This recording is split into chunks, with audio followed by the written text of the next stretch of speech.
On entend souvent dire que les Allemands sont plus riches que nous. Et c'est vrai ça? Eh bien, tout dépend des chiffres que l'on regarde.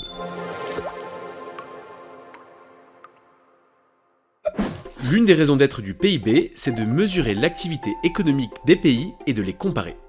Mais en réalité, il n'y a pas une, mais plusieurs façons de regarder le PIB, et donc de comparer. Émilie Rodriguez est chef de division à l'INSEE. Pour comprendre, restons sur l'exemple France-Allemagne. On pourrait commencer par comparer le PIB en valeur.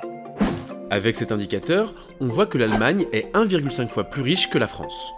Mais il manque un facteur déterminant, la population. L'Allemagne compte 15 millions d'habitants de plus que la France. Or, plus on est nombreux, plus on peut produire des richesses. Pour mesurer le niveau de vie dans un pays, il est donc essentiel de regarder le PIB par habitant. On s'aperçoit alors que l'écart de richesse se réduit entre la France et l'Allemagne. Et ce n'est pas tout. Si on veut comparer la richesse produite par habitant, il faut gommer l'effet pouvoir d'achat. Logique, puisque 100 € ne permet pas d'acheter la même chose dans un pays ou dans un autre. En comparant le PIB par habitant en parité de pouvoir d'achat, on constate alors que l'écart se réduit encore légèrement. 30 ans plus tôt, cet écart était d'ailleurs sensiblement le même. Mais il s'est passé des choses en 3 décennies. Ah oui? Que s'est-il passé?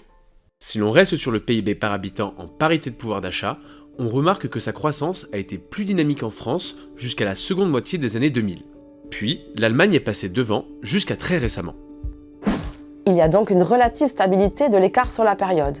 Mais cela cache en fait 2 réalités. D'une part, l'évolution de la population. Depuis 1995, la population a davantage augmenté en France qu'en Allemagne. Et d'autre part, le PIB en parité de pouvoir d'achat a davantage augmenté en France qu'en Allemagne. On voit d'ailleurs que le PIB en valeur a été aussi dynamique en Allemagne qu'en France depuis 1991.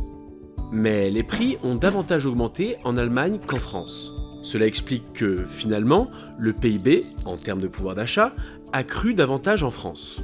Donc à la fin, quand on regarde l'écart de richesse entre la France et l'Allemagne en 1995 et en 2024, on s'aperçoit qu'il augmente légèrement dans un cas, alors qu'il baisse dans l'autre. Finalement, cela confirme que les chiffres peuvent raconter différentes facettes d'une même réalité. Et dans la prochaine vidéo, nous aborderons les limites du PIB.